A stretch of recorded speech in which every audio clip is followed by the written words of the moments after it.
الرحمن الرحیم سورۃ النصر مدنیۃ وہی 3 آیات۔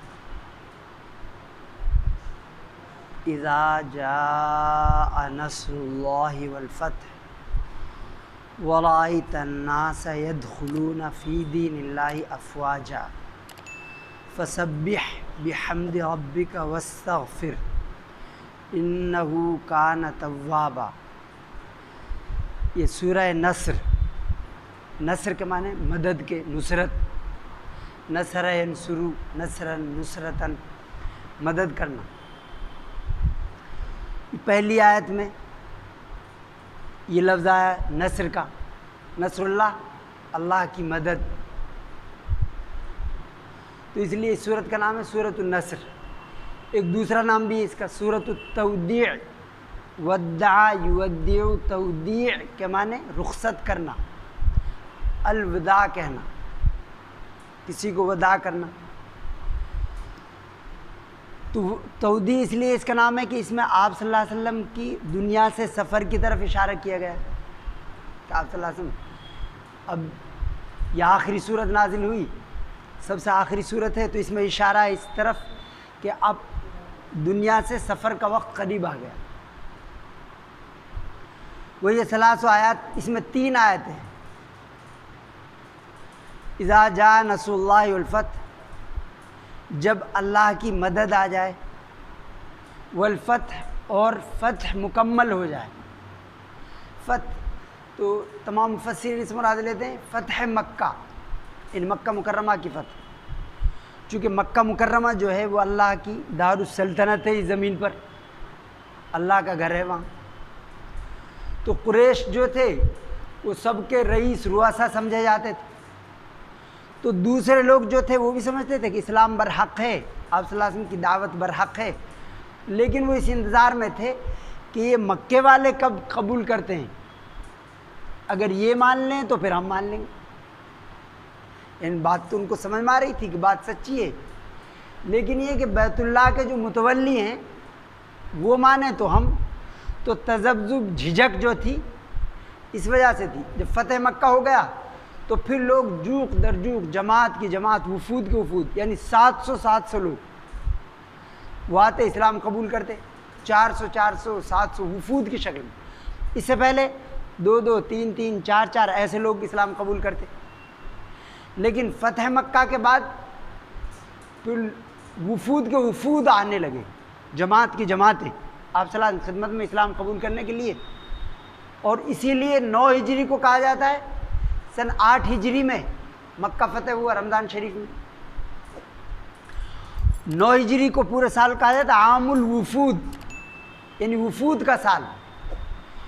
فلاں جگہ سے وفد آئے، یمن سے وہ وفد آیا، جو 700 لوگ تھے اس میں، تو اس طرح جگہ جگہ سے مختلف وفود آئے آپ صلی اللہ علیہ وسلم خدمت میں اسلام قبول کرنے کے لیے۔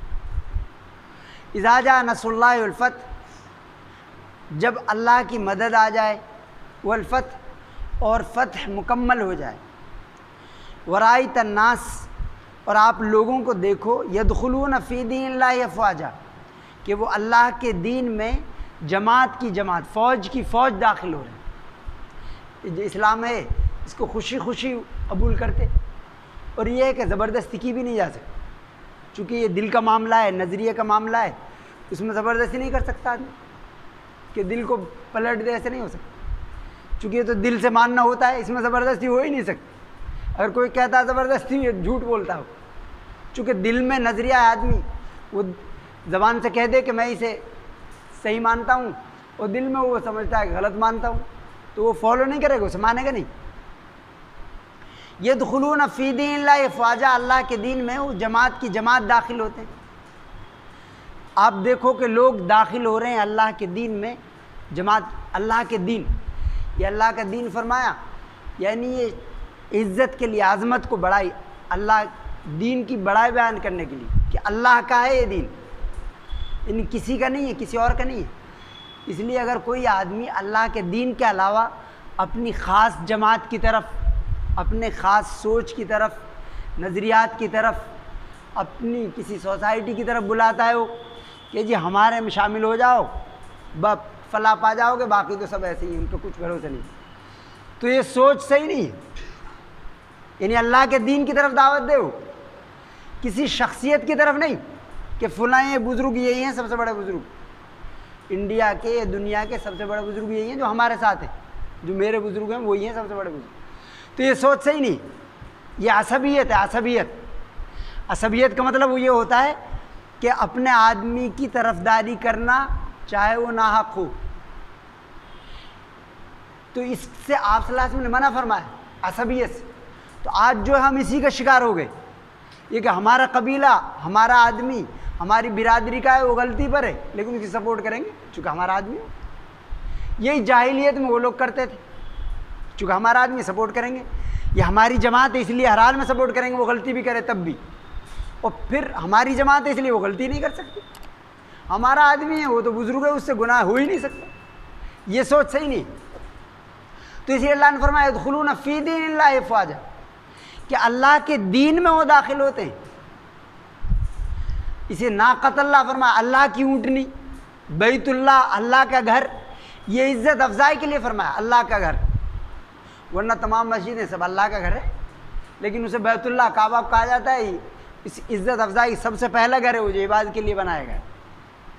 یدخلون فی دین اللہ افواجا فسبح بحمد ربک، تو یہ اذا ہے، یہ تو شرط ہے، وہ اس کی جزا یہ ہے اگر یہ شرائط پائے جائیں، یعنی اللہ کی مدد آ جائے، تم اپنی آنکھوں سے دیکھو، اور فتح مکمل ہو جائے، فتح مکہ اور اس کے بعد ساری فتوحات، اور آپ لوگوں کو دیکھو کہ اللہ کے دین میں وہ لوگ جوق در جوق اپنی خوشی سے داخل ہو رہے ہیں۔ زبردستی تو ہو ہی نہیں سکتی، زبردستی دین کے معاملے میں نہیں ہو سکتی، نظریے کے معاملے میں نہیں ہو سکتی کہ دو بھائی ہیں ایک ساتھ پڑھتے ہیں، ایک کا مزاج ہے زور زور سے پڑھنے کا، ایک کا آہستہ آہستہ، ان کی بات نہیں بنتی، وہ الگ الگ بیٹھیں گے، ایک ساتھ بیٹھ ہی نہیں سکتے۔ یدخلون فی دین اللہ افواجا، تو اپنی خوشی سے وہ داخل ہونے اسلام۔ فسبح بحمد ربک، تو اس کی تب یہ کرو، تب آپ یہ کرو اپنے رب کی حمد کے ساتھ پاکی، بڑائی، عظمت، تسبیح بیان کیجیے حمد کے ساتھ، واستغفروا، اور مغفرت طلب کیجیے اللہ سے، انہ کان توابا، یقیناً وہ سب سے بڑا توبہ قبول کرنے والا ہے۔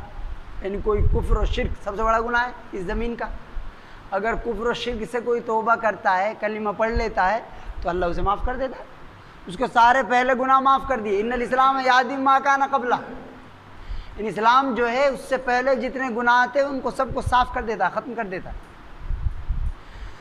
نصر اللہ والفتح ورائیت الناس، تو یہاں تو یہ فرق ہے، یعنی ایک نبی کی نبوت میں اور جو ہمارے قائدین ہوتے ہیں، لیڈران جو ہوتے ہیں، کیونکہ انہوں نے دعوت کا کام جو اللہ کی امانت تھی اس کو پورا ادا کر دیا آپ صلی اللہ علیہ وسلم۔ تو اس میں ہونا یہ، ہمارے جو قائدین ہوتے ہیں وہ ہوتے ہیں کہ جشن مناؤ، اب جب کام کمپلیٹ ہو گیا، ہماری پارٹی جیت گئی تو اب جشن مناؤ، یہ نہیں۔ لیکن اللہ فرماتا ہے کام آپ نے دعوت کا کام مکمل کر دیا، اس کا حق ادا کر دیا، اب یہ کرو کہ اپنے رب کی پاکی تسبیح بیان کرو حمد کے ساتھ، اور مغفرت طلب کرو تاکہ دوسرے بھی اسی طرح اسی نہج پر چلیں۔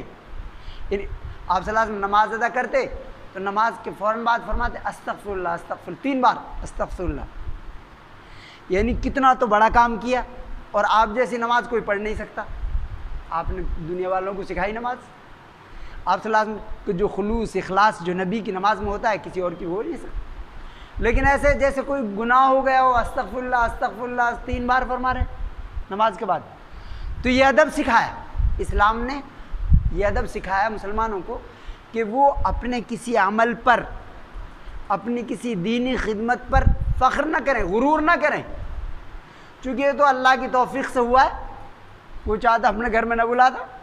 بہت سے لوگ ہوتے ہیں مسجد کی دکانوں میں ہوتے ہیں، نماز کبھی نہیں پڑھتے وہ، تو اس نے توفیق دی، اس لیے اس سے استغفار کرے کہ اس میں کوئی کوتاہی ہو گئی ہے تو میں استغفار کرتا ہوں۔ تو یہ ادب اسلام نے سکھایا۔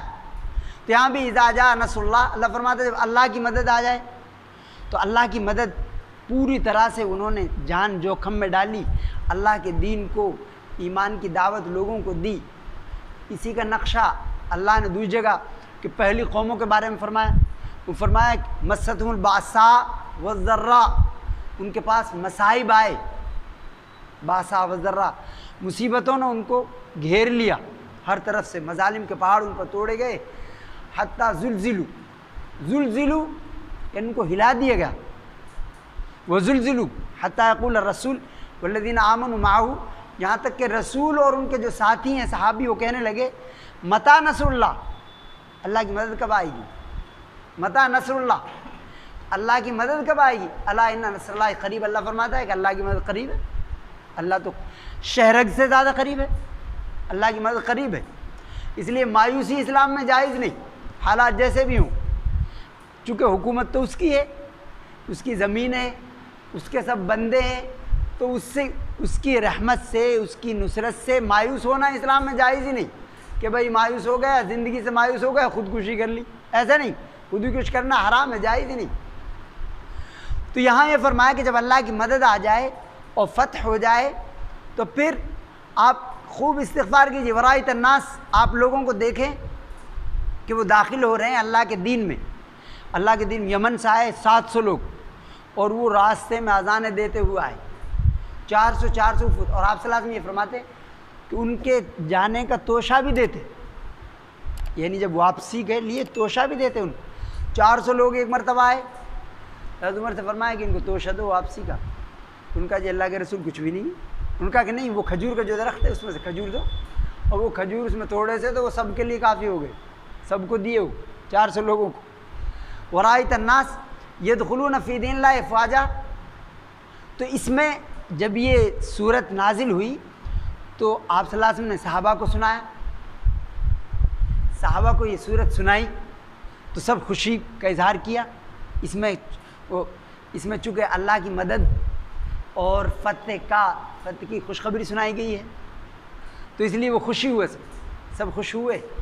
لیکن حضرت عباس رضی اللہ تعالیٰ عنہ جو آپ کے چچا ہیں وہ رو پڑے. تو آپ صلی اللہ علیہ وسلم مایوب کی آپ کیوں روئے؟ ان کا اس میں تو آپ کے سفر آخرت کی طرف اشارہ ہے، ان کام مکمل ہو چکا. تو آپ نے فرمایا کہ صحیح، یہ صحیح بات فرمائی، انہوں نے صحیح کہا کہ سفر آخرت کی طرف اشارہ ہے، اس میں تو سفر آخرت جو قریب آ چکا. تو حضرت عبداللہ عمر فرماتے ہیں کہ اس کے 80 روز بعد آپ کی وفات ہوئی. اس آیت اس صورت کے یہ جو سب کا اس پہ اتفاق ہے، سب سے آخری صورت جو نازل ہوئی یہ سورہ نصر نازل ہوئی، سب سے آخری صورت. اس کے بعد اور آیتیں تو نازل ہوئی، سب سے آخری آیت ہے وَاتَّقُوا يَوْمًا تُرْجَعُونَ فِيهِ إِلَى اللَّهِ. اور آیتیں تو نازل ہوئی، آیت کلالہ نازل ہوئی، اور یہ نازل ہوئی لَقَدْ جَاءَكُمْ رَسُولٌ مِّنْ أَنفُسِكُمْ عَزِيزٌ عَلَيْهِ مَا عَنِتُّمْ حَرِيصٌ عَلَيْكُمْ بِالْمُؤْمِنِينَ رَءُوفٌ رَحِيمٌ. لیکن سب سے آخری صورت، پوری مکمل صورت یہ نازل ہوئی سب سے آخری. تو اسی لیے اس کا نام تودیع ہے، یعنی آپ کے سفر آخرت کی طرف اس میں اشارہ ہے. اور جب اس میں اللہ فرماتا ہے فسبح بحمد ربک، اپنے رب کی حمد کے ساتھ تسبیح بیان کرتے رہیے، تو آپ حضرت ام سلمہ، حضرت عائشہ صدیقہ رضی اللہ تعالیٰ عنہما یہ فرماتی ہیں کہ آپ صلی اللہ علیہ وسلم اٹھتے بیٹھتے آتے جاتے سبحان اللہ وبحمدہ استغفر اللہ واتوب الیہ، سبحان اللہ وبحمدہ استغفر اللہ واتوب الیہ پڑھ کثرت سے پڑھتے. سیدہ ام سلمہ فرماتی، حضرت عائشہ پوچھتی کہ اللہ کے رسول آپ یہ بہت کثرت سے پڑھتے، تو آپ نے یہ صورت پڑھ کے سنائی کہ اللہ نے مجھے حکم دیا ہے، مجھے اس بات کا حکم دیا ہے کہ میں کثرت سے استغفار کروں، کثرت سے اس کی تسبیح پاکی بیان کروں. اور یہ تسبیح دل سے بھی ہو، زبان سے بھی ہو، اللہ کی عظمت، اللہ کی دعوت. فسبح بحمد ربک واستغفرہ انہ کان توابا. حضرت عمر رضی اللہ تعالیٰ جب خلیفہ بنے تو خلافت میں وہ بدر والوں کو، چونکہ سب سے بڑا مقام ہے صحابہ میں بدر والوں کا، جو اصحاب بدر ہیں، بدر میں جو شریک ہوئے وہ ان کا سب سے بڑا مقام ہے. ان صحابہ کا بھی، اور جبریل فرماتے ہیں کہ جو فرشتے شریک ہوئے فرشتوں میں ان کا مقام بھی سب سے بلند ہے تمام فرشتوں سے. تو ان کو بلاتے، ان سے مشورہ کرتے، لیکن ان میں عبداللہ ابن عباس رضی اللہ تعالیٰ عنہ کو بلاتے. تو وہ بالکل نئے لڑکے تھے، تو بدر والے جو تھے وہ ان کو کچھ ناگوار گزرتا کہ ان جیسے تو ہمارے بچے ہیں اور آپ ان کو بھی بلاتے ہو.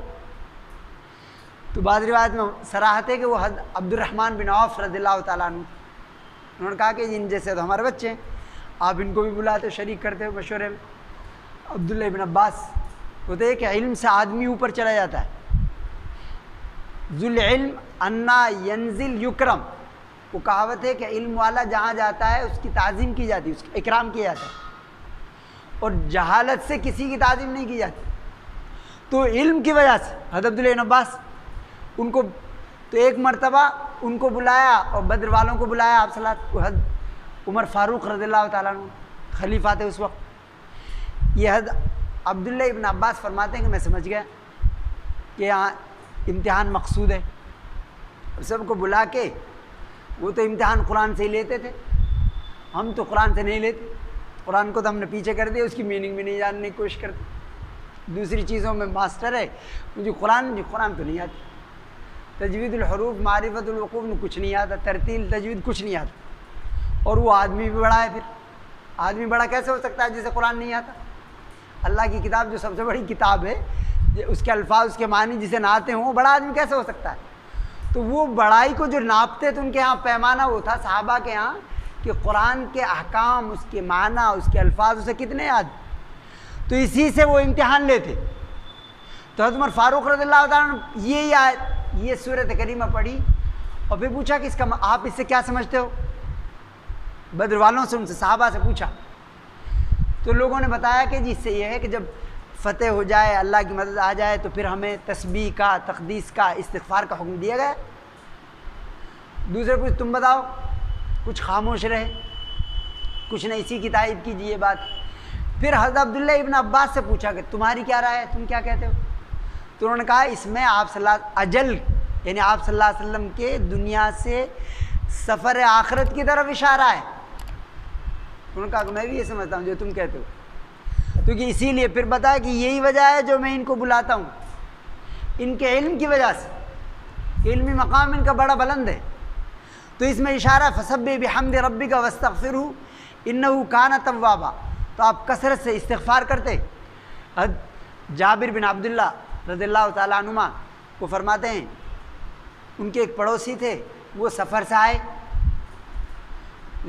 آئے تو جابر بن عبداللہ ان کے پاس تشریف لے گئے، ان سے حالات پوچھے تو انہوں نے بتایا جی حالات مسلمانوں کے اچھے نہیں، افتراق ہے لوگوں میں، انتشار ہے، یعنی یہ اس جابر بن عبداللہ جب صحابی تھے جب کا واقعہ ہے، اب تو حالات ہی بہت ہی برے ہیں۔ جب انہوں نے یہ حالات بتائے کہ نئی نئی باتیں لوگوں نے پیدا کر دی، نئی نئی چیزیں پیدا کر دی، نئے نئے نام، نئی نئی رسومات، ان کو پتہ نہیں کہ اسلام میں اس کی جگہ ہے کہ نہیں، کوئی اصل ہے، بنیاد ہے، جڑ ہے، کچھ نہیں، وہ اسے پابندی سے کرتے ہیں، چونکہ ہمارے باپ دادا کرتے تھے۔